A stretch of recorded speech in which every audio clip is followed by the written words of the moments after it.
Welcome to the Comicstorian channel, where we take some of your favorite trade paperbacks and single issues of comic books. We break down the storylines and lore behind your favorite video games, and we tell you exactly what is happening in your favorite movies, and we turn it into an audio drama, explaining what is happening in a more unique way than many other channels out there. Today we're going to be bringing you the storyline of Batman Superman #1. Now, to catch you up quickly as to how we got here, in DC Metal, a bunch of evil Batmen showed up. One of them is known as the Batman Who Laughs, a merger of Joker and Batman into one evil villain. That Batman then went on to fight against our Batman in his own comic, The Batman Who Laughs. And at the end of that, Batman seemingly won. Well, at the end of the solo comic, while Batman did win, the Batman Who Laughs managed to infect somebody. And today, we're going to start to explore that concept. Now, this is a comic book that just recently came out, meaning that I'm not sure how often we're going to be able to cover it, but I wanted to cover it right now to let you know that if you want to see more of this, you need to go buy the book. The higher the sales on this, the more we're going to see Batman, Superman fighting against the Batman Who Laughs or just doing other adventures, and that's how the comic book industry works. So, I'll put a link down to purchase this book down below, but let's get into the storyline of Superman versus the Batman Who Laughs. What's your dark secret? Cat Grant asks as the team looks down at Jimmy's photo of Batman, gracing the front page of the Daily Planet. Perry just huffs, telling Grant to lay off, that Jimmy's blind luck had to pay off sometime. Got a tip from my buddy, Jimmy grins, bringing a smile to Clark's face as well. But suddenly a voice calls out that only Clark can hear. Superman, there's a situation at the Justice League satellite, Batman growls. The team keeps talking, with Perry asking Clark a question when he suddenly realizes that the reporter is not at his desk anymore. Superman is streaking through the sky. Mid-flight, the Man of Steel asks Bruce what is going on, but all Batman will say is, "You gotta hurry." "Is everything okay?" Superman asks.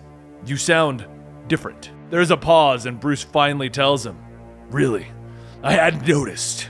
His voice is different, though, and Bruce begins to talk about how they shouldn't be allies. "The rich boy playing dress-up, with the alien acting as Earth's savior," he hisses over the radio. Clark can't figure out what he's talking about when he arrives at the satellite, but he gasps as he enters the room, seeing the carnage before him. Flash is hanging by the lifeless body of Plastic Man. Wonder Woman lays on the floor, strangled by the lasso of truth. Manhunter seems warped, his body contorted, while Red Tornado lays in a liquid pool of his own organs. With a deep breath, Clark suddenly gasps and coughs, greenish blood dripping out of his mouth. "The air is filled with kryptonite-infused gas," Batman tells him from the shadows. "You were dead the moment that you entered the satellite." Clark looks up, blood streaming out of his eyes. "Why?" He gasps, and Batman stares at him coldly. "Because I wanted to know what would happen if you were like me. What is the worst version of Superman?" Clark begins to crawl forward, trying to stop Bruce. But Batman knew how it would end. How it always ends, with the two of them fighting. So he did what he always does. "I planned ahead," he says with a smile as he steps out of the shadows, revealing his huge Joker grin. Meanwhile, in another time, another place, Gordon looks up into the night sky. Behind him, cloaked in shadows, the Batman ends his briefing on the history of the Batman Who Laughs, explaining his origins. Gordon finally turns, looking back at his ally. "I know all of this. I spent enough time with that freak," he explains. Batman nods. "I wasn't talking to you, Commissioner." "Don't worry," Superman tells him as he descends on the building, an unconscious Killer Croc in hand. "I could hear you all the way to Metropolis." He takes a second, disappearing in a blur, to drop Croc off at Arkham, and he's suddenly back. "I've seen everything on the streets of Gotham, but a man who can fly still is an uncomfortable sight," Gordon tells him. Quickly, the Commissioner fills Superman in on the situation.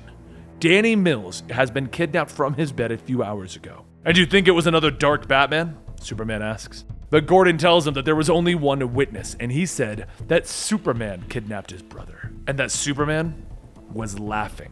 Batman steps forward. The only way to find the little boy is to find the Batman Who Laughs base of operations. Gordon tells the two heroes all that he can remember about when he was captured by the Batman Who Laughs, finally turning around to discover only Superman. "I'm usually alone by now." That's Batman's move, not mine. The Man of Steel takes flight, telling Gordon not to worry. They'll find the boy. Looking up into the night sky as he deactivates the bat signal, Gordon lets out a small giggle. The two heroes move through the city, with Superman flying slow to not outpace Batman. They talk, with Batman questioning what Superman would do if Batman ever became out of control. "I don't like to think like that." "You're saying you don't think like me." "No one thinks like you." They then arrive at the place that Gordon told them about, Park Row, Crime Alley. This is where my parents died. Superman looks down, cutting through the concrete and steel with his X-ray vision, confirming that there is a passage beneath them. He turns to Bruce, telling him that they should turn around, but Bruce shakes his head. Just do it. Superman smashes through the spot where Bruce lost his parents, revealing the passage below. The two of them descend, with Batman still asking Superman several questions. I know what you're doing. Interrogating me, testing me. I'm not infected, Batman. I'm not some Superman who laughs. The two land in the cavern below. Suddenly, a group of bat drones fly out of the shadows. Superman launches into them easily, with Batman cleaning up the rest, lumping them together. Clark then hits them with a blast of heat vision, turning the drones into scrap. The two finally step into the main chamber, revealing the Batman who laughs Bat Cave. Batman shines his light on a chair tucked within a large cage. There's no sign of the boy. No signs of Danny, but this is where Gordon was held.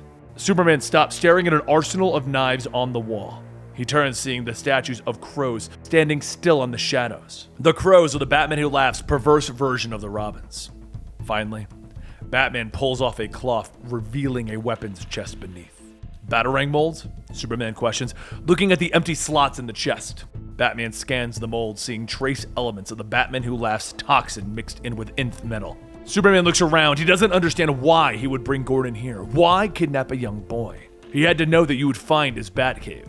The two turn, seeing a chessboard sitting in the middle of the room. Batman knows that it's a message, that their game has come to a draw. Superman reaches down, putting down the king piece.